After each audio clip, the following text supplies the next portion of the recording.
I have dropped the mic, yeah. Anyhow, thanks, brother. Let's see. We're going to do something. All right, the next portion of what we were doing is called the hand sensitivity. And okay, now guys are trying to knock my hands down. All right, I'm punching guys. You're punching guys. You guys are punching guys. The defensive ends are go defensive ends. Sometimes it takes defensive linemen a little while to figure it out. Most defensive linemen I know will not change their pass rush against the guy. What they'll do is, they're going to do what they do best. Well, heck, I got there on a club last time, I'm going to keep clubbing, or I'm going to keep ripping, or whatever. But what started happening after a while is guys would want to knock my hands down. And so what would happen a lot of times is he'd knock my hands down, my hands would go down, and now I would have nothing. But we started doing this next program, or this next workout, which was called the hand sensitivity. And really this is best done with your eyes closed, to get a feel of it, because it's too easy to cheat with your eyes open, and it's too easy to see something that's not there. So I've got my hands on him, or you put your hands on me. What I'm going to do is I'm going to knock his hands down right in front of me. Okay, I'm not going to. This isn't one of those conditioning workouts where it's generated to suck the air out of you. But this is a feel thing. What I want to teach guys to do, and what Sarge taught me, was to roll your hands exactly what I want you to knock one of my down. Roll around, kind of like mercury, like in the meter, coming right off, right there. So you're coming off fast, there you go. And get the feel of rolling that hand around. So your hands are light when they're in space, and they're heavy upon impact. And as soon as you feel something on them, you want to roll back. And what I start doing is doing like this one, and just start working it, one at a time, for 30 seconds, a minute at a time.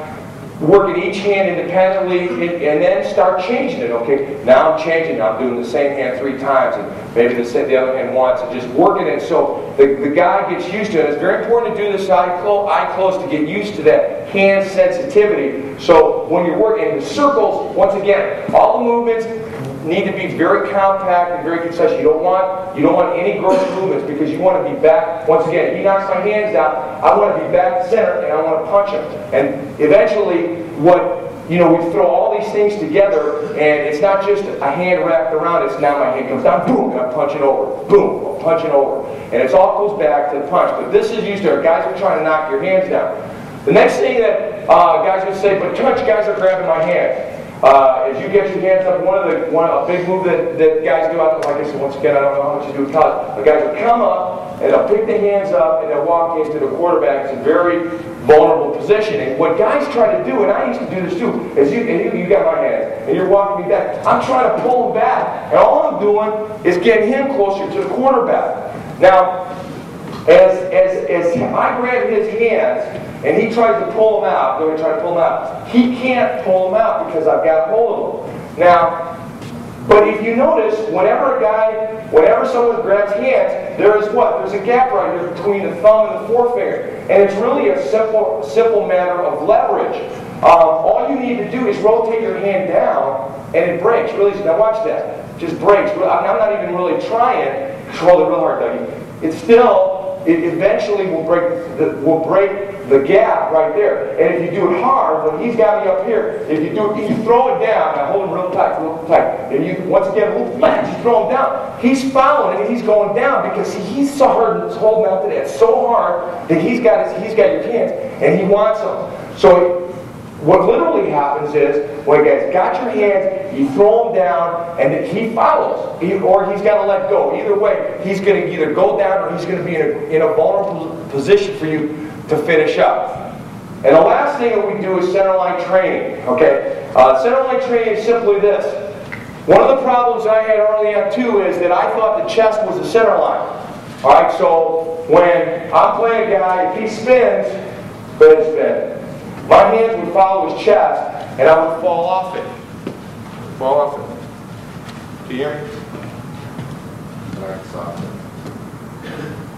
Sorry, there we go.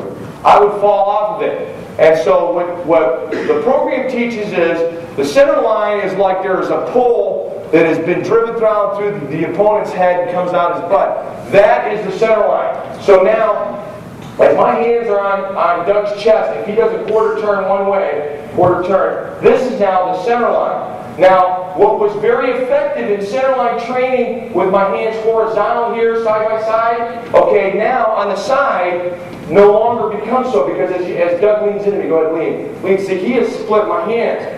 So it's very important that when on a quarter turn, now my hands are vertical, okay? And the closer down I have on his elbow by his hip, the more control I have. This I don't have as much control as this. See, the hip, like you guys know, the body goes where the hip goes. My hand's on his elbow, I've got control right here. Now if you quarter turns more, go ahead and know. Now I'm back to horizontal, now turn back. So we do these drills independently. You're getting to use, so put your, now you be the offensive guy. Okay, so I'm moving here, right, and I'm back. That's good, that's good, that's good. Sorry. That's good. Now watch the drill, go ahead. Okay. Now, the thing I don't like about it is when the hands are horizontal, that's when you get that's where you penetrate the hand movement. But we would do this for a minute at a time or 30 seconds at a time, getting the movement with the hand placement. So you're always, once again, and then you start mixing these things up together. You do the, can you all hear me without this thing? Can you hear me in the back? Good, I can use it. Then what happens is you start mixing them together. You do the sensitivity with the center line training, with the punches, and it all becomes one. Thanks, the last part of the program, or of this program, is the footwork aspect of it. Now, I know that a lot of, if you talk to 4 different offensive line coaches, they're going to have a little different opinion on how to work footwork drills. But the thing that Sarge taught me was that as you, for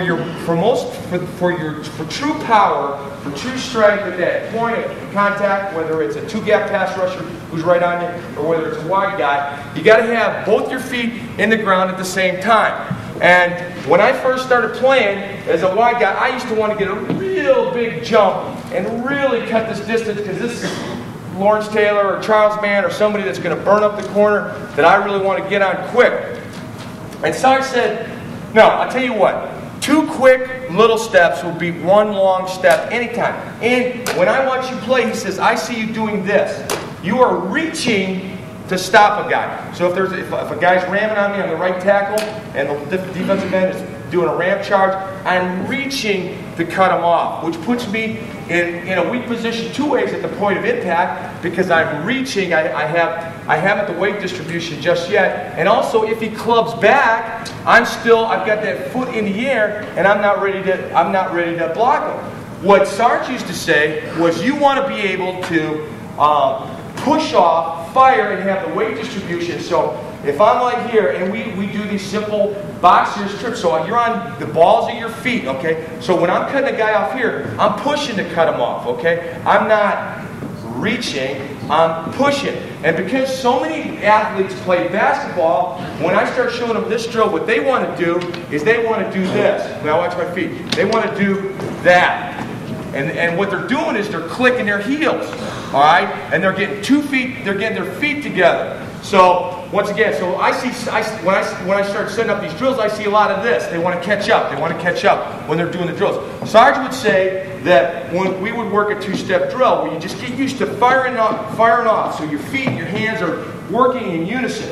The other thing he used to say is, see with your hands, think with your feet. So you're really thinking with your feet. So you're pushing off to cut off. So when we start doing these drills, it's a matter of getting used to pushing off. So the weight distribution is right where it needs to be. So if I'm right here and I'm sitting out and the guy's moving inside, okay, I'm pushing back to get him. Okay, I'm not reaching back. So there's no wasted movement.